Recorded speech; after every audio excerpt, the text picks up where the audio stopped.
तो अस्सलाम वालेकुम, हाजिर अपने वीडियो के साथ। तो आज का हमारा topic class 10 physics number 13 geometrical optics में आज हम पढ़ने जा रहे हैं टॉपिक 13.3 रिफ्रैक्शन ऑफ लाइट। ठीक है, इससे पहले हम रिफ्लेक्शन पढ़ चुके हैं, जिसमें क्या होता था कि लाइट जो है एक सरफेस पर टकराने के बाद रिफ्लेक्ट बैक कर जाती थी, बाउंस बैक कर जाती थी। लेकिन रिफ्रैक्शन में क्या होगा, लाइट हरगिज़ बाउंस बैक नहीं करेगी। ठीक है, तो इसमें क्या होगा बेटा, लाइट एक मीडियम से दूसरे मीडियम में जाएगी। ठीक है, तो कैसे, जैसे स्विमिंग पूल है, स्विमिंग पूल, ठीक है, तो स्विमिंग पूल के ऊपर एक मीडियम है एयर। ठीक है, और स्विमिंग पूल में क्या है बेटा, वाटर यानी पानी मौजूद है। ठीक है, तो पानी भी एक मीडियम है। तो मिसाल के तौर पे अगर लाइट एयर से पानी में जाती है, ठीक है, हवा से पानी में जाती है, तो क्या तब्दीली आ रही है बेटा, मीडियम चेंज हो रहा है। तो जब लाइट एक मीडियम से दूसरे मीडियम में जाती है तो रिफ्रैक्शन का अमल होता है। अब रिफ्रैक्शन के अमल में क्या होता है, तो रिफ्रैक्शन के अमल में ये होता है कि जब लाइट एक मीडियम से दूसरे मीडियम में जाती है तो उसकी डायरेक्शन चेंज हो जाती है। क्या हो रही है बेटा, डायरेक्शन तब्दील हो जाती है। तो जैसा कि आप जानते हैं कि लाइट स्ट्रेट लाइन में ट्रैवल करती है, लेकिन जब लाइट एक मीडियम से दूसरे मीडियम में जाएगी तो उसकी डायरेक्शन तब्दील हो जाएगी। बात आपको समझ में आ रही है। इसी तरीके से आप इस पिक्चर में देख सकते हैं। इस पिक्चर में आप देखें कि इस पिक्चर में आप देखेंगे बेटा, कॉइन है जो बेस पर रखा हुआ है। कहाँ रखा है बेटा, कॉइन जो है वो नीचे रखा हुआ है, लेकिन जो शख्स ऑब्जर्वर उस कॉइन को देख रहा है तो उससे ऐसा मालूम पड़ रहा है कि कॉइन जो है वो ऊपर है। ठीक है, लेकिन असल में जो कॉइन है वो नीचे है, लेकिन ऑब्जर्वर को ऐसा मालूम पड़ रहा है कि कॉइन ऊपर है। तो ये इस वजह से हो रहा है बेटा, रिफ्रैक्शन ऑफ लाइट की वजह से हो रहा है। ठीक है, क्योंकि इसमें होता क्या है, लाइट जो है वो बेंड हो जाती है जब एक मीडियम से दूसरे मीडियम पर जाती है। ठीक है, और इसके अलावा कभी ना कभी आपने देखा होगा कि अगर आप गिलास में पेंसिल रखें, ठीक, गिलास में पानी डालें और उसमें पेंसिल रखें, तो आप ऐसा ऑब्जर्व करेंगे कि पेंसिल टूटी हुई है, लेकिन हकीकत में ऐसा नहीं होता।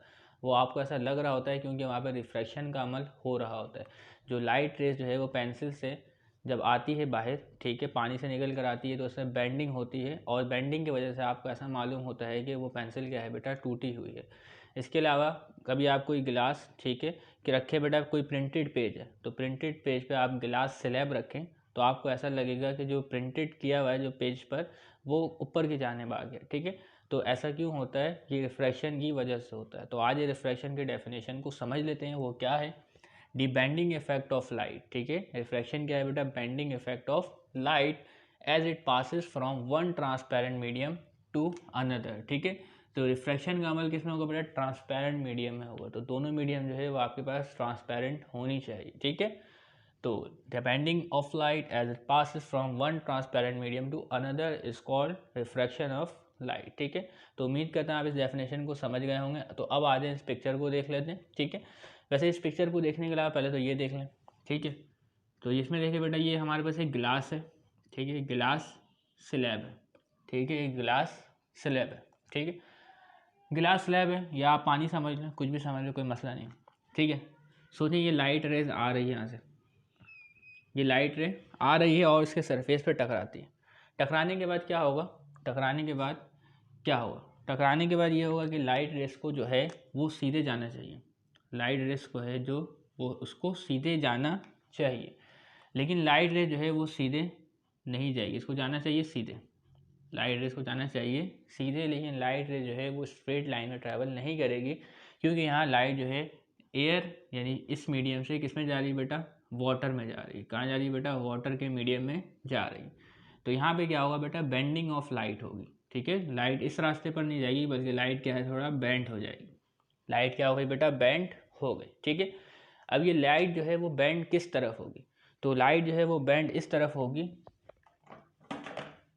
टूवर्ड्स द नॉर्मल की तरफ। अब ये नॉर्मल क्या भला है, तो नॉर्मल एक लाइन है, तो ये सरफेस देख रहे हैं, इस सरफेस के बिल्कुल परपेंडिकुलर 90 डिग्री पे हम इस लाइन को खींचेंगे। ठीक है, तो ये जो लाइन देख रहे हैं ये है नॉर्मल। ठीक है, तो आप देखेंगे लाइट इंसिडेंट होने के बाद जब रिफ्रैक्शन करती है तो वो किस तरफ मुड़ती है बेटा, टूवर्ड्स द नॉर्मल। ठीक है, ये लाइट है इस रास्ते से इधर आ रही है। ठीक है, इस तरफ बेंड हो रही है, तो लाइट कहाँ मुड़ रही है बेटा, टूवर्ड्स द नॉर्मल। तो एयर कौन सा मीडियम है, एयर आपका रेयर मीडियम है। ठीक है, एयर आपका कौन सा मीडियम बेटा, रेयर मीडियम है, और वाटर आपका डेंसर मीडियम है, क्योंकि एयर में जो आपके पार्टिकल होते हैं वो दूर दूर होते हैं, जबकि पानी में जो पार्टिकल है वो करीब करीब होते हैं। ठीक है, तो इस वजह से इसको हम वाटर को डेंसर मीडियम कह रहे हैं और एयर को रेयर मीडियम कह रहे हैं। तो जब लाइट रे रेयर मीडियम से डेंसर मीडियम में आए तो लाइट रे जो है वो रिफ्रैक्ट करेगी टूवर्ड्स द नॉर्मल, ठीक है। कहाँ करेगी बेटा? टूवर्ड्स द नॉर्मल घूम जाएगी, ठीक है। इसी तरीके से अब लाइट रे जो है वो डेंसर मीडियम से रेयर मीडियम में जाती है। मिसाल के तौर पे ये है डेंसर मीडियम, सोचिए ये पानी है, ठीक है। तो यहाँ कोई शख्स पानी में बैठा हुआ है, ठीक है। यहाँ शख्स कोई पानी में बैठा हुआ है, मिसाल के तौर किसी भी तरीके से बैठ जाए और वो टॉर्च लाइट लेके क्या है बेटा, तो एक लाइट ऊपर मारता है, ठीक है, पानी से बाहर, ठीक है। तो ये लाइट रे जो है ये क्या है बेटा, ये बाहर जा रही है, ठीक है। तो यहाँ पे क्या होगा बेटा? रिफ्रैक्शन होगा। तो लाइट को जाना चाहिए बेटा क्या? सीधे। लाइट को जाना चाहिए सीधे, ठीक है। लेकिन लाइट जो है वो सीधे नहीं जाएगी, क्योंकि यहाँ पे भी रिफ्रैक्शन का अमल होगा। तो लाइट जो है एक मीडियम से दूसरे मीडियम में जा रही है। तो अब क्या होगा? अब लाइट जो है वो टूवर्ड्स द नॉर्मल जाएगी या अवे फ्रॉम द नॉर्मल जाएगी, ठीक है। नॉर्मल लाइन खींचेंगे बेटा, ये जो यहाँ पे आपका रिफ्रैक्शन हो रहा है तो इसके बिल्कुल परपेंडिकुलर खींचेंगे, ठीक है। तो लाइट रे इसको जाना चाहिए सीधे, लेकिन सीधे नहीं जाएगी। लाइट रे कहाँ जाएगी बेटा? Away from the normal, away from the normal. देखिए नॉर्मल से दूर है, नॉर्मल से क्या है बेटा? दूर है, ठीक है। तो जब लाइट रे रेयर मीडियम से डेंसर में जाए तो वो बेंड होगी टूवर्ड्स द नॉर्मल, और जब लाइट रे डेंसर मीडियम से रेयर मीडियम में जाए तो लाइट रे जो बेंड होगी अवे फ्रॉम द नॉर्मल। देखें, away from the normal, away from the normal, ठीक है। तो अब इस पिक्चर को देखें, इसमें क्या हो रहा है हमारे पास, ठीक है। ये ग्लास स्लैब समझ ले या वाटर समझ ले, कोई मसला नहीं है, ठीक है। तो इसमें क्या है बेटा? ये लाइट रे है, देखें ये लाइट रे इंसिडेंट रे लिखा हुआ है, ठीक है। लाइट रे ए ओ, ठीक है। ये लाइट रे जो है ए ओ, ये टकरा रही है इसके सरफेस पे पी क्यू के, ठीक है, टकरा रही है। तो दोनों मीडियम क्या है? ट्रांसपेरेंट, एक एयर है और एक ग्लास, एक एयर है और एक ग्लास है, दोनों ट्रांसपेरेंट मीडियम है। तो इसमें क्या होगा बेटा? लाइट के टकराने के बाद रिफ्रैक्शन का अमल होगा, ठीक है।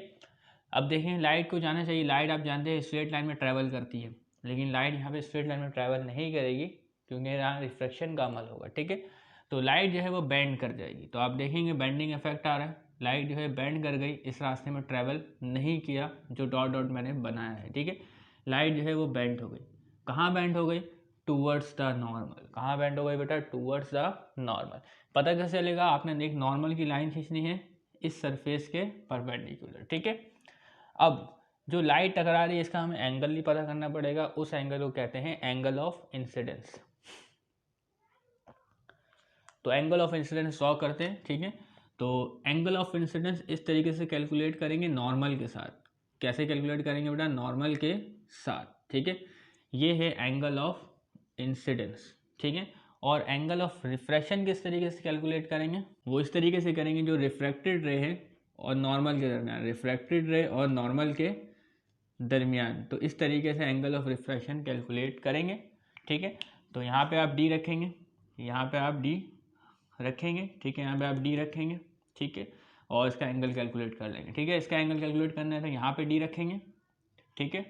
तो इसका एंगल आप कैलकुलेट कर लेंगे, ठीक है। तो ये एंगल ऑफ इंसिडेंस और एंगल ऑफ रिफ्रैक्शन जो है ये, ठीक है, इसका जो रेशियो है वो कांस्टेंट रहता है। इसके अलावा अब लाइट रे जो है वो रेयर मीडियम से डेंसर मीडियम में गई, ठीक है, रिफ्रैक्शन का अमल हो गया, ठीक है। ग्लास है ना, तो लाइट तो कहीं रुकती नहीं, हमेशा ट्रैवल करती रहती है।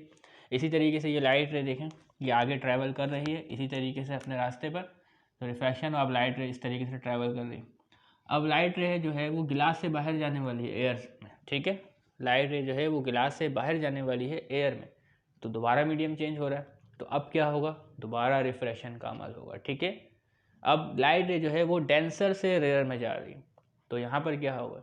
तो जब डेंसर से रेयर मीडियम में जाए तो लाइट रे जो घूमती है, बेंड होती है अवे फ्रॉम द नॉर्मल। कहाँ जाती है बेटा? Away from the normal. तो यहाँ पे देखें, तो यहाँ पे भी जहाँ पे रिफ्रैक्शन होगा वहाँ हमने एक नॉर्मल लाइन खींची है, ठीक है, इसी सरफेस के परपेंडिकुलर, इसी सरफेस के परपेंडिकुलर, ये सरफेस है इसके परपेंडिकुलर, यहाँ 90 का एंगल बन रहा है, ठीक है।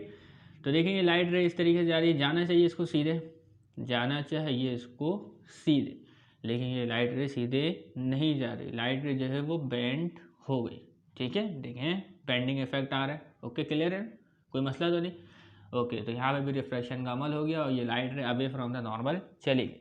अब इसका भी आपने एंगल ऑफ इंसिडेंस कैलकुलेट करना है तो आप आसानी से कर सकते हैं। तो यहाँ पे एंगल ऑफ इंसिडेंस कैलकुलेट करेंगे नॉर्मल के साथ, ठीक है, और एंगल ऑफ रिफ्रैक्शन यहाँ कैलकुलेट करेंगे, ठीक है। तो यहाँ आप देखेंगे कि पहले तो इधर देखें, यहाँ पे डेंस रेयर मीडियम से डेंसर में जा रहा था, तो angle of incidence rare medium में ज़्यादा था, ठीक है। और देखें यहाँ पे क्या एंगल ऑफ रिफ्लेक्शन कम आ रहा है। अब देखें डेंसर से रेयर में जा रहा है, तो देखें यहाँ एंगल ऑफ इंसिडेंस कम है, यहाँ एंगल ऑफ रिफ्लेक्शन ज़्यादा है, देख कर पता चल रहा है हमें। खैर ये बातें तो समझ में आ गई, जब न्यूमेरिकल सॉल्व करेंगे तो आपको बातें और समझ में आने लग जाएंगी। अब इसके अलावा यहाँ पे एक चीज़ और देखें, ये लाइट जो है अगर इस असल रास्ते में ट्रैवल करती सही वाले रास्ते में, ठीक है, तो लाइट रे इधर आती, ठीक है। अब लाइट रे जो है बेटा ये ग्लास के अंदर ट्रैवल कर रही है और देखें अब इसकी डायरेक्शन तब्दील हो चुकी है, होना चाहिए इसको इधर, लेकिन ये लाइट रे है इस तरफ, ठीक है। तो ये डिस्प्लेसमेंट आ रहा है, इसको कहेंगे आप लेटरल डिस्प्लेसमेंट, ठीक है। इस डिस्प्लेसमेंट को क्या कहेंगे बेटा, लेटरल डिस्प्लेसमेंट, ठीक है। अगर ये मीडियम नहीं होता तो लाइट रे सीधी आती, तो इस मीडियम होने की वजह से ये लाइट रे की जो है वो डिस्प्लेसमेंट आ गया, तो देख सकते हैं लाइट रे में डिस्प्लेसमेंट आ गया, तो इसको आप कहेंगे लेटरल डिस्प्लेसमेंट, ठीक है। तो उम्मीद करते हैं पिक्चर आपको समझ में आ गया, इसकी एक्सप्लेनेशन किताब में मौजूद होगी तो आप इसको देखिएगा। तो वो एक्सप्लेनेशन आपको अगर नहीं भी आती तो ये बात समझना ज़्यादा अहम है, जब आपको ये चीज़ें आ जाएंगी तो वो एक्सप्लेनेशन आपके लिए मामूली बात होगी, ठीक है। तो आ जाए अब इसके लॉज ऑफ रिफ्रैक्शन मौजूद है, तो उन कुछ लॉज को हम स्टडी कर लेते हैं। तो दो लॉज हैं हमारे पास, the incident ray, the normal and the refracted ray. ये तीन रे से आप पहले ही वाकिफ़ है, ठीक है। The incident ray, the normal and refracted ray all line the same plane. ये तीनों रेस कहाँ होगी बेटा, तो ये जो है एक सेम प्लेन में होगी, ठीक है। एक प्लेन है और एक ही पॉइंट पर होगी, ठीक है। ये रिफ्रैक्टेड रे, ये नॉर्मल, ये रिफ्रैक्टेड रे, ये इंसिडेंट रे, ये नॉर्मल, ये रिफ्रैक्टेड रे, ठीक है। तो ये तीनों क्या है बेटा, एक ही प्लेन में। इसके अलावा दी ratio of sine of angle of incidence, ये एंगल आप देख रहे हैं, ठीक है, ये एंगल देख रहे हैं, एंगल ऑफ इंसिडेंस, तो इसको मैं लिख रहा हूँ sine of angle of incidence, ठीक है। और इसको लिख रहा हूँ बेटा sine of angle of refraction. तो जब इन दोनों एंगल का आप क्या ले बेटा, रेशियो ले, तो इसका रेशियो एक कांस्टेंट आता है, इसका रेशियो आप ले तो कांस्टेंट आता है सेम मीडियम के लिए, ठीक है। कुछ भी हो जाए गिलास के लिए हर वक्त कांस्टेंट एन जो है वो हमेशा फिक्स आएगा, हमेशा कांस्टेंट आएगा, ठीक है। चाहे एंगल जितना तब्दील कर लें, चाहे एंगल जितना कम कर ले, बढ़ा लें, कुछ भी कर लें, एन की वैल्यू हमेशा कांस्टेंट आएगी गिलास के लिए या कोई से भी मीडियम के लिए, ठीक है। The ratio of sine of angle of incidence to the sine of angle of refraction is a constant. तो ये है law, the ratio of the sine of angle of incidence to the sine of angle of refraction always equal to a constant known as the refractive index, ठीक है। तो जो N की value आ रही है उसको हम क्या कहते हैं बेटा, रिफ्रैक्टिव इंडेक्स कहते हैं, ठीक है। पेपर में आपसे पूछा जा सकता है कि स्टेट करे भाई क्या स्नेल्स लॉ, ठीक है। तो स्नेल्स लॉ भी एक है, तो स्नेल्स लॉ कहते हैं इसको, the ratio of sine of angle of incidence to the sine of angle of refraction, ठीक है। तो अगर आपसे एग्जाम में पूछा जाता है स्नेल्स लॉ, तो आप इस लॉ को लिख सकते हैं और ये फार्मूला भी लिख सकते हैं। इसके अलावा ये देखिए फार्मूला लिख दिया, n is equal to sine of angle of incidence to the sine of angle of refraction. तो साइन से आप यकीनन वाकिफ़ होंगे, कैलकुलेटर में आपके साइन का वर्ड मौजूद होगा। तो इसके अलावा तो अब इस फॉर्मूले का मतलब क्या है, इस फॉर्मूले के मतलब को देख लेते हैं, ठीक है। इस फॉर्मूले से हमें क्या पता चलता है, इस फॉर्मूले से हमें रिफ्रैक्टिव इंडेक्स पता चल सकता है। अब रिफ्रैक्टिव इंडेक्स क्या है वो तमाम बातें आपको पता चलेंगी, लेकिन खैर अभी देखते हैं। तो ठीक है, एन साइन ऑफ इधर एंगल ऑफ इंसिडेंस रखना है, इधर एंगल ऑफ रिफ्रैक्शन रखना है, इसको कैलकुलेट करेंगे तो आपको किसी मटेरियल का रिफ्रैक्टिव इंडेक्स पता चल जाएगा। और रिफ्रैक्टिव इंडेक्स आपको क्या बताता है इसको देखेंगे, लेकिन खैर अभी तो where the ratio of sine of angle of incidence is known as, तो इस रेशियो को हम क्या कहते हैं, तो इस रेशियो को हम कहते हैं बेटा refractive index of the second medium, ठीक है। ये जो दूसरा मीडियम होगा उसका आप रिफ्रैक्टिव इंडेक्स पता कर सकते हैं इसके ज़रिए से, ठीक है। तो कोई सा भी मीडियम जो यहाँ पे मौजूद है नीचे, ठीक है, जहाँ पर रिफ्रैक्शन हो रहा है, ठीक है, तो उसका आप रिफ्रैक्टिव इंडेक्स पता कर सकते हैं, क्योंकि लाइट जो है वो एयर से किसी भी मीडियम में जाएगी, ठीक है। लाइट जो है एयर से किस में जाएगी बेटा, ग्लास में जाएगी, एयर से किस में जाएगी बेटा, ग्लिसरीन में जाएगी, एयर से किस में जाएगी, अल्कोहल पे जाएगी, ठीक है, और एयर से डायमंड में जाएगी, ठीक है। तो आपने किसी भी चीज़ का रिफ्रैक्टिव इंडेक्स पता करना है, जैसे डायमंड है आपके पास, उसका रिफ्रैक्टिव इंडेक्स डिफरेंट होगा, और इसके अलावा जो आपके पास गिलास है, इसके अलावा आइस है, अल्कोहल है, तमाम चीज़ों का रिफ्रैक्टिव इंडेक्स क्या होता है बेटा, डिफरेंट होता है, ठीक है। तो आपने किसी भी चीज़ का रिफ्रैक्टिव इंडेक्स मालूम करना है तो वो इससे पता कर सकते हैं इस फॉर्मूले की मदद से। बस यहाँ पे जो मीडियम मौजूद होगा, ठीक है, यहाँ पे जो मीडियम मौजूद होगा उसी का रिफ्रैक्टिव इंडेक्स पता चलेगा हमें इस फॉर्मूले से, ठीक है, क्लियर है। तो where the ratio of sine of angle of incidence to the sine of angle of refraction is known as a refractive index of the second medium. तो फर्स्ट मीडियम क्या होगा, फर्स्ट मीडियम एयर होगा, ठीक है। तो हमें यहाँ पे फर्स्ट मीडियम एयर मानना है, तो हमें इजी पढ़ना है जो हमारे कोर्स का हिस्सा है with respect to first medium, ठीक है। तो अब इसके अलावा इसको आप इस तरीके से भी एक्सपेंड कर सकते हैं, एन के अलावा refractive index is equal to sine of angle of incidence to the sine of angle of refraction. इस लॉ को आप याद रख लें। स्नेल्स लॉ क्या है? The ratio of sine of angle of incidence to the sine of angle of refraction is Snell's law. ठीक है, तो यहाँ पे भी लिखा है इट्स कॉल्ड स्नेल्स लॉ। तो उम्मीद करते हैं आप रिफ्रैक्शन में कुछ कानून समझ गए होंगे और रिफ्रैक्शन का अमल किस तरीके से होता है इससे वाकिफ हो चुके होंगे। ठीक है, तो मैं आपको एक बात बताना भूल गया, तो वो क्या है कि देखें ग्लास स्लैब मौजूद है। ठीक है, तो अगर इसके ऊपर जो लाइट रेज आ रही है, ठीक है, अगर वो पैरेलल टू नॉर्मल है, ठीक है, या परपेंडिकुलर टू ग्लास स्लैब है, 90 का एंगल बन रहा है, तो वो बिना कोई रिफ्रैक्शन किए हुए सीधे गुजर जाएगी। ठीक है, तो देखें यहाँ पे कोई रिफ्रैक्शन का अमल नहीं हो रहा। अब ये रिफ्रैक्शन होता क्यों है इस बात को भी हमें जानना है। ठीक है, और रिफ्रैक्शन होने से जो लाइट की वेव्स है उस पर क्या असर पड़ता है, तो इस बात को जान लेते हैं। ठीक है, तो ऐसे तो आप जानते हैं कि जो लाइट की स्पीड एयर में होती है वो क्या होती है बेटा, 3 एक्सपोनेंट 10 की पावर 8 मीटर पर सेकंड स्पीड होती है लाइट की। कहाँ है बेटा? एयर में। ठीक है, तो अगर लाइट जो है वो डायमंड में जाए, अगर लाइट जो है वो डायमंड में जाती है, और अगर लाइट जो है वो बर्फ़ में जाती है, और अगर लाइट जो है वो गिलास में जाती है, तो मैं आपसे सवाल करता हूँ तो क्या होगा लाइट की स्पीड में? आया लाइट की स्पीड इंक्रीज़ होगी या डिक्रीज़ होगी? तो जब लाइट जो है एयर से किसी भी दूसरे मीडियम में जाए तो लाइट की स्पीड क्या होगी बेटा? डिक्रीज़ होगी। ठीक है, क्योंकि जो आपके पास जो दूसरा मीडियम है उसमें क्या है बेटा, जो मॉलिक्यूल होते हैं वो डेंस होते हैं बनिस्बत एयर के। ठीक है, तो इस वजह से जब लाइट जो है वो दूसरे मीडियम में जाती है तो उसके स्पीड में क्या होता है बेटा? डिक्रीज़ होता है। ठीक है, क्योंकि मीडियम डेंस है इस वजह से। ठीक है, तो आइए देखें बेटा, refraction of light is caused by a change in speed. ठीक है, तो जैसे ही लाइट किसी डेंसर मीडियम में जाती है तो क्या होता है बेटा? उसकी स्पीड तब्दील होती है। ठीक है, जैसे ही लाइट एयर से किसी डेंसर मीडियम में जाती है तो उसकी स्पीड में तब्दीली आती है, क्योंकि मीडियम डेंसर है इस वजह से। ठीक है, so the wave length of the रे and its direction also change. ठीक है, तो अगर स्पीड में तब्दीली आती है किसी लाइट के, तो साथ साथ क्या होगा? उसकी वेव लेंथ में भी तब्दीली आएगी, उसकी वेव लेंथ में भी तब्दीली आएगी, और उसके साथ साथ उसका डायरेक्शन भी तब्दील होगा, जैसे कि मैंने आपको यहाँ पर दिखाया। ये देखिए लाइट रे आ रही है, जैसे यहाँ पर टकराएगी तो उसकी स्पीड में तब्दीली आएगी। ठीक है, उसकी स्पीड में क्या आएगी बेटा? तब्दीली आएगी, साथ साथ वेव लेंथ में भी तब्दीली आएगी, और उसकी डायरेक्शन में भी तब्दीली आएगी, जैसा कि आप देख सकते हैं। ठीक है, at the interface of two different medium. ठीक है, जैसे यहाँ पे पहुँचता है, ठीक है, इंटरफेस है। इसके अलावा how the frequency of light does not change. तो इस बात को याद रखना है, ये सवाल आपसे एमसीक्यूज में अक्सर और बेशतर पूछा जा सकता है कि फ्रिक्वेंसी पर कोई असर नहीं पड़ता। इसको आपने चैप्टर 10 में भी पढ़ा है, जनरल वेव प्रॉपर्टीज़ में। ठीक है, तो कुछ भी हो जाए फ्रिक्वेंसी पर असर नहीं पड़ेगा। And the colour of light use remain unchange. तो मिसाल के तौर पे आपने मोनोक्रोमेटिक लाइट के बारे में सुना होगा कि मोनोक्रोमेटिक लाइट क्या होती है, जिसमें सिर्फ एक ही वेवलेंथ की लाइट हो, उसको क्या कहते हैं बेटा? मोनोक्रोमेटिक लाइट कहते हैं। तो जो लाइट या कलर होता है ये डिपेंड करता है बेटा फ्रिक्वेंसी पर। तो अगर मिसाल के तौर पर आप यहाँ से ब्लू कलर की लाइट क्या करते हैं बेटा? इंसिडेंट करते हैं, इंसिडेंस करवाते हैं, तो यहाँ पर भी आपके पास क्या आएगी बेटा? ब्लू कलर की लाइट आएगी। तो इसका मतलब क्या है बेटा? फ्रिक्वेंसी में कोई तब्दीली नहीं आ रही है। तो अगर फ्रिक्वेंसी चेंज होती है तो क्या है बेटा? लाइट के कलर पे भी इफेक्ट पड़ता है। ठीक है, क्लियर है? कोई मसला तो नहीं? और इसके अलावा रिफ्रैक्टिव इंडेक्स आप स्पीड से भी मालूम कर सकते हैं। जैसा कि मैंने आपको बताया कि जब लाइट जो है वो रेयर मीडियम से डेंसर में जाती है तो उसकी स्पीड में भी फ़र्क पड़ता है। एयर में स्पीड होती है 3 एक्सपोनेंट 10 की पावर 8 मीटर पर सेकंड। ठीक है, और इसी तरीके से कोई दूसरा मीडियम है तो उसमें स्पीड कुछ और होगी।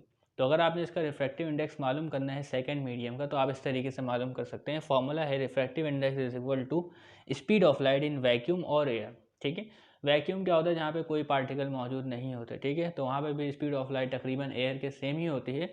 तो speed of light in vacuum और एयर दोनों में से आप किसी का भी लिख सकते हैं। ठीक है, अब जिस मीडियम का आपने रिफ्रैक्टिव इंडेक्स मालूम करना है, जिस मीडियम का आपने रिफ्रैक्टिव इंडेक्स मालूम करना है, तो यहाँ पे उसकी वैल्यू आएगी। ठीक है, यहाँ पे उसकी वैल्यू आएगी। तो मिसाल के तौर पर अगर आपने डायमंड का रिफ्रैक्टिव इंडेक्स मालूम करना है तो यहाँ पे आपने speed of light in diamond लिखना पड़ेगा। ठीक है, और अगर आपने किसी ग्लास का रिफ्रैक्टिव इंडेक्स मालूम करना है, ठीक है, तो उसमें जो स्पीड ऑफ लाइट हो उसे आपने यहाँ पे लिखना पड़ेगा। ठीक है, इसी तरीके से अगर आपने रिफ्रैक्टिव इंडेक्स आइस का मालूम करना है तो speed of light in ice यहाँ पर लिखना पड़ेगा। ठीक है, तो उम्मीद करता हूँ ये बातें अब आपको क्लियर हो गई होंगी। तब आप न्यूमेरिकल करेंगे तो आपको तमाम बातें अच्छे से समझ में आने लगेगी। ठीक है, और इसका सिंबॉलिक फार्मूला बराबर में लिखा हुआ है। अब इसके अलावा रिफ्रैक्टिव इंडेक्स की वैल्यू हमें क्या बताती है ये जान लेते हैं। तो आपके पास जो है एयर का रिफ्रैक्टिव इंडेक्स होता है 1, ठीक है, ये रेफरेंस है हमारे पास। अब एयर से ही कंपेयर करके मुख्तलिफ चीज़ों का हम रिफ्रैक्टिव इंडेक्स निकालते हैं। तो आज देखिए रिफ्रैक्टिव इंडेक्स की वैल्यू हमें क्या बताती है। तो आज देखते हैं the greater the value of refractive index of the medium, ठीक है। तो जिस किसी भी मीडियम का अगर रिफ्रैक्टिव इंडेक्स की वैल्यू क्या आती है बेटा, बड़ी आती है, तो इसका मतलब क्या होगा, the greater the change in the speed. तो स्पीड में क्या होगी बेटा, बहुत ज़्यादा तब्दीली आएगी। और स्पीड में क्या आएगा बेटा, डिक्रीज ही आएगा, इंक्रीज तो नहीं आएगा जो अभी तक आपके केस में, ठीक है। The greater the value of refractive index of the medium, the greater the change in the speed, और इसके अलावा as well as the greater bending of light, ठीक है। तो सोचिए मिसाल अगर इस मीडियम का रिफ्रैक्टिव इंडेक्स ज़्यादा है इससे, इसका रिफ्रैक्टिव इंडेक्स कम, इसका रिफ्रैक्टिव इंडेक्स ज़्यादा, ठीक है। तो जब लाइट यहाँ से यहाँ पे आएगी स्पीड में डिक्रीज आएगा और बेंडिंग भी होगी, ठीक है। स्पीड में क्या आएगा, डिक्रीज आएगा और बेंडिंग भी होगी, जैसा कि आप यहाँ पे देख सकते हैं, ठीक है। When it passes from air into another medium, तो मिसाल के तौर पे अगर आप पेज नंबर 65 में देखें तो डायमंड का रिफ्रैक्टिव इंडेक्स आपको दिया गया है 2.4, ठीक है। डायमंड का रिफ्रैक्टिव इंडेक्स दिया गया है 2.4, और इसके अलावा आप देखेंगे वाटर का रिफ्रैक्टिव इंडेक्स आपको दिया गया है 1.33, ठीक है। डायमंड का रिफ्रैक्टिव इंडेक्स आपके पास बहुत ज़्यादा है और वाटर का रिफ्रैक्टिव इंडेक्स है 1.33। तो लाइट अगर एयर से डायमंड में जाए और अगर लाइट एयर से वाटर में जाए, ठीक है, तो सबसे ज़्यादा स्पीड ऑफ लाइट में कमी किस में आएगी, वाटर में आएगी कि डायमंड में आएगी। तो सबसे ज़्यादा जो स्पीड ऑफ लाइट में कमी आएगी वो डायमंड में आएगी, क्योंकि डायमंड का जो है वो रिफ्रैक्टिव इंडेक्स ज़्यादा है, ठीक है। और इसी तरीके सबसे ज़्यादा बेंडिंग इफेक्ट किस में आएगा, डायमंड में आएगा, क्योंकि डायमंड का रिफ्रैक्टिव इंडेक्स ज़्यादा है। जैसे कि मैंने आपको यहाँ बताया, the greater the value of refractive index of the medium, ठीक है, the greater the change in the speed, ठीक है, चेंज इन द स्पीड ज़्यादा होगा, as well as the greater bending of light when it passes from air to into another medium, ठीक है। तो उम्मीद करते हैं ये बातें आपको समझ में आ गई होंगी। तो अब इसके एग्जाम्पल की न्यूमेरिकल और जो एक्सरसाइज की न्यूमेरिकल है इसको कर लेते हैं, और इसके अलावा मैं आपको एक्स्ट्रा सवाल भी करवाऊंगा ताकि आप इसको ठीक से समझ सकें, ठीक है। तो रिफ्रैक्शन से रिलेटेड मैं आपको 2 न्यूमेरिकल करवाने जा रहा हूँ, लेकिन ये 2 न्यूमेरिकल किताब के नहीं हैं, ठीक है। तो ज़रूरी नहीं कि आपको किताब के सिर्फ न्यूमेरिकल आने चाहिए। तो ये न्यूमेरिकल आप सीखें, अगर आपको न्यूमेरिकल समझ में आता है तो किताब के न्यूमेरिकल आप खुद सॉल्व कीजिए, ठीक है। अगर नहीं आता तो फिर आप देखिएगा वीडियो को, ठीक है। तो इस सवाल को मैंने इस तरीके से लिखा है कि ताकि आपको आसानी से समझ में आ जाए, आपको किसी दुश्वारी का सामना नहीं हो, ठीक है। सिंपल अल्फाज में लिखा है, ठीक है। तो देखिएगा 2 सवाल मैंने अपनी तरफ से लिखे, इसके अलावा और भी सवाल लिखूँ, बल्कि वो होमवर्क दूंगा मैं आपको, ठीक है। तो calculate the refractive index of diamond, ठीक है। तो रिफ्रैक्टिव इंडेक्स 2 तरीके से मालूम कर सकते हैं, एक तो एंगल से मालूम कर सकते हैं, इसके अलावा एक स्पीड से मालूम कर सकते हैं, ठीक है। तो सबसे पहले एंगल से करेंगे और फिर हम स्पीड से करेंगे, ठीक है। तो calculate refractive index of diamond, तो दोनों केस में डायमंड का मालूम करना है, refractive index of diamond, calculate refractive index of diamond, ठीक है। तो पहला सवाल देख लें, when the light passes from air into diamond, तो लाइट जो है वो पास हो रही है एयर से डायमंड में, ठीक है, clear. With an angle of incidence 45, तो एंगल ऑफ इंसिडेंस जैसे ही डायमंड में लाइट जाती है तो एंगल ऑफ इंसिडेंस होता है नॉर्मल के साथ 45, ठीक है। एंगल ऑफ इंसिडेंस मैंने सिखाया आपको, ठीक है। And angle of refraction is 17, ठीक है। तो लाइट जो है रेयर मीडियम से डेंसर में जा रही, तो यही केस होना चाहिए। तो यहाँ पे जब हम रिफ्रैक्टिव इंडेक्स मालूम करेंगे रेशियो से मालूम करेंगे, sine of angle of incidence to the sine of angle of refraction. तो आज एक क्वेश्चन नंबर 1 सॉल्व करते हैं, डेटा बनाते हैं, ठीक है, फॉर क्वेश्चन नंबर 1, ठीक है। तो हमें दिया गया है बेटा एंगल ऑफ इंसिडेंस, ठीक है, एंगल ऑफ इंसिडेंस।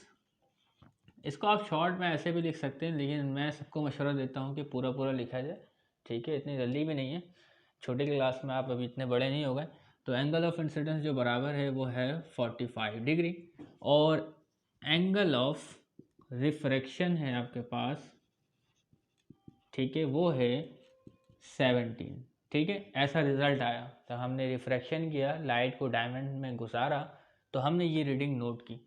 अब हमें पता करना है कि डायमंड का रिफ्रैक्टिव इंडेक्स क्या है, तो कैलकुलेशन करने के बाद हम बुक से ज़रूर मैच करेंगे, ठीक है। तो आज ज़रा देखते हैं। तो मालूम करना है रिफ्रैक्टिव इंडेक्स, तो रिफ्रैक्टिव इंडेक्स को हम एन से जाहिर करेंगे, ठीक है। तो यहाँ एन से अगर हम जाहिर कर देंगे तो फॉर्मूले में हमें पूरा लिखने की ज़रूरत नहीं। तो यहाँ लिखे आप बाय यूजिंग स्नेल्स लॉ, ठीक है। तो स्नेल्स का लॉ इस्तेमाल करेंगे, वो क्या है, n is equal to sine of angle of incidence to the sine of angle of refraction, ठीक है। तो साइन लिखें, ठीक है। एंगल ऑफ इंसिडेंस क्या है, तो एंगल ऑफ इंसिडेंस लिखे आप 45 divided by angle of refraction क्या है, तो लिखे आप 17। ठीक है, कैलकुलेटर उठाएं, इसको सॉल्व करें। तो साइन 45 की वैल्यू आती है 0.707। ठीक है, अब साइन 17 देखते हैं। तो साइन 17 की वैल्यू आती है 0.292। ठीक है, तो अब इन दोनों वैल्यू को डिवाइड करते हैं। दोनों वैल्यू को डिवाइड करने के बाद जो वैल्यू आती है वो आती है बेटा हमारे पास 2.42। ठीक है, तो डायमंड का जो रिफ्रैक्टिव इंडेक्स है वो है 2.42। ठीक है, इसकी कोई यूनिट नहीं होती। अगर आपसे एग्जाम में पूछा जाता है what is the unit of refractive index, कोई यूनिट नहीं होती। ठीक है, क्यों नहीं होती भाई, ऊपर भी सेम चीज़ है, नीचे भी सेम चीज़ है, देखें तो कैंसिल हो जाता है ना। ठीक है, तो इसकी कोई यूनिट नहीं है। तो पहला सवाल हमने सॉल्व कर लिया, अब दूसरा सवाल सॉल्व करते हैं। तो ये तो स्नेल्स लॉ के जरिए हो गया। अब स्पीड का फॉर्मूला लगा के रिफ्रैक्टिव इंडेक्स मालूम करके दिखाते हैं। ठीक है, तो देखिए कैलकुलेट द रिफ्रैक्टिव, अगर आपको ये चीज़ें समझ में आ गई तमाम सवाल आप खुद सॉल्व कर लेंगे। ठीक है, calculate refractive index of diamond if the speed of light in a diamond, if the speed of light in a diamond is 1.24 exponent 8 metre per second. तो speed of light in air क्या होता है, 3 exponent 10 की power 8। तो देखें जब light जो है डायमंड में जा रही है इसकी स्पीड कम हो जा रही है। ठीक है, 3 एक्सपोनेंट 8 से कम हो गई, क्या हो गई बेटा 1.24 एक्सपोनेंट 8 हो गई। ठीक है, तो आज ही मालूम करते हैं डेटा, दूसरे सवाल के लिए बनाते हैं। तो क्या है बेटा speed of light in air, तो speed of light in air है आपके पास क्या है बेटा 3। इसको पहले रिप्रेजेंट करेंगे बेटा सी से। ठीक है, ये है 3.00 एक्सपोनेंट 10 की पावर 8 मीटर पर सेकेंड। इसके अलावा speed of light in diamond, ठीक है, इसको v से रिप्रेजेंट करेंगे, वो आ रही है हमारे पास सवाल में लिखा हुआ है 10 की पावर 8 मीटर पर सेकेंड। मालूम क्या करना है बेटा रिफ्रैक्टिव इंडेक्स, ये रिफ्रैक्टिव इंडेक्स लिखा हुआ है। ठीक है, आप समझ जाइएगा। ओके, सोल्यूशन की तरफ बढ़ते हैं। तो refractive index symbol n is equal to C divided by V. जिसका आपने रिफ्रैक्टिव इंडेक्स मालूम करना है वो नीचे आता है, जिसका आपने रिफ्रैक्टिव इंडेक्स मालूम करना है वो नीचे आता है। ठीक है, तो आज रिफ्रैक्टिव इंडेक्स मालूम करते हैं, n सी की वैल्यू में आएगा बेटा 3.00 एक्सपोनेंट 8। लेकिन मैं आपको मशवरा दूंगा आप फॉर्मूला पूरा लिखिएगा। ठीक है, refractive index is equal to speed of light in air divide by speed of light in that medium. ठीक है, या diamond, speed of light in diamond. कैसे बेटा, refractive index is equal to speed of light in air, speed of light in air divided by speed of light and diamond. अभी हम diamond के लिए काम कर रहे हैं। ठीक है, तो आप फॉर्मूला लिख लीजिएगा, कोई मसला नहीं है, टीचर के ऊपर अच्छा इंप्रेशन पड़ेगा, ताकि आप उसके लिए और आसानियाँ पैदा करें और अपने लिए भी आसानियाँ पैदा करें। इतने शॉर्ट में आप पढ़ेंगे तो आप खुद कन्फ्यूज़ हो जाएंगे। ठीक है, तो पूरी काम करने की आदत रखें। तो ठीक है, लेकिन आना सब चाहिए आपको। ठीक है, पेपर में आप इस तरीके से करें, नॉर्मली आप जैसे करना है वैसे करें। ठीक है, तो स्पीड ऑफ लाइट हमने लिख लिया, किसने बेटा एयर में, यूनिट है metre per second divided by, और speed of light in diamond वो है 1.24 एक्सपोनेंट 8 मीटर पर सेकेंड। ठीक है, तो इसको डिवाइड करना है, तो आ जाए इसको डिवाइड करते हैं। तो उसमें देखिए बेटा यूनिट से यूनिट तो कैंसिल हो जाएगा। ठीक है, और कैलकुलेटर में डिवाइड करें 3 एक्सपोनेंट 10 की पावर 8 डिवाइडेड बाय 1.24 एक्सपोनेंट 8। तो इसको डिवाइड करने में जो वैल्यू आती है वो आती है 2.42। क्या आती है बेटा 2.42, इसको मैंने राउंड ऑफ कर दिया है 2.42। ठीक है, और यूनिट कैंसिल, तो यहाँ पे भी रिफ्रैक्टिव इंडेक्स की कोई यूनिट नहीं होती। ठीक है, तो उम्मीद करते हैं कि 2 सवाल अगर आपसे सॉल्व हो गए तो आप बुक के तमाम सवाल सॉल्व कर सकते हैं, लेकिन आपने सवाल खुद सॉल्व करना है। अगर नहीं होता तो आप आगे कंटिन्यू कीजिएगा। ठीक है, तो अब बुक के सवाल की तरफ पढ़ते हैं। तो अब एग्जाम्पल नंबर 4 सॉल्व कर लेते हैं। ठीक है, ये सवाल आपकी किताबें मौजूद हैं, अगर आपसे नहीं हुआ तो आप इसको देख लें। The refractive index of the diamond is, तो हमें डायमंड का रिफ्रैक्टिव इंडेक्स बता दिए, हम जानते हैं, हमने पिछली बार सवाल सॉल्व भी किया है, अब आपको याद भी हो गया होगा। तो पेपर में अक्सर बेहतर refractive index of water MCQs में आ जाता है, तो ये आपको पता होना चाहिए कि रिफ्रैक्टिव इंडेक्स ऑफ वाटर 1.33 होता है। ठीक है, तो रिफ्रैक्टिव इंडेक्स ऑफ डायमंड आपको दिया गया है 2.42, ये कांस्टेंट है, हर हाल में कांस्टेंट रहेगा। ठीक है, what is the speed of light in diamond, तो स्पीड ऑफ लाइट डायमंड में क्या होगी, तो ये हम याद नहीं रख सकते, कैलकुलेशन से हम ज़रूर सॉल्व कर सकते हैं। ठीक है, तो आज हम सॉल्व करते हैं। तो डेटा बनाएं और लिखें तमाम वैल्यूज़। तो रिफ्रैक्टिव इंडेक्स ऑफ डायमंड, ठीक है, रिफ्रैक्टिव इंडेक्स ऑफ डायमंड। ठीक है, तो डायमंड के रिफ्रैक्टिव इंडेक्स को n से शो करेंगे 2.42। ठीक है, इतना क्लियर है। अच्छा, तो अब जो यहाँ पे लिखा हुआ नहीं कि जो लाइट है वो कहाँ से आ रही है, तो लाइट एयर से आ रही है, अगर कुछ नहीं लिखा हुआ लाइट एयर से आ रही है। ठीक है, तो यहाँ पे देखें हमें स्पीड पूछा गया ना, तो हम यहाँ पे एक जो रेफरेंस है वो स्पीड ऑफ लाइट को रेफरेंस लेंगे, ठीक है। Speed of light in air, तो लाइट जो है वो कहाँ से आएगी बेटा, एयर से आएगी। Speed of light in air, ठीक है, वो क्या होती है बेटा आपके पास, वो होती है, इसको सी से रिप्रेजेंट करते हैं 3.00 एक्सपोनेंट 8 मीटर पर सेकंड, ठीक है। और इसके अलावा हमें speed of light in diamond मालूम करना है, ठीक है, speed of light in diamond, तो इसको हम रिप्रेजेंट करेंगे v से। तो आज हम मालूम करते हैं, सोल्यूशन लिखें, ठीक है। फॉर्मूला आपके पास क्या है बेटा, रिफ्रैक्टिव इंडेक्स, ठीक है। इसको आप शॉर्ट में भी लिख सकते हैं, लेकिन मैं आपको मशवरा दूंगा कि आप पूरा लिखें तो ये ज़्यादा अच्छी बात होगी, ठीक है।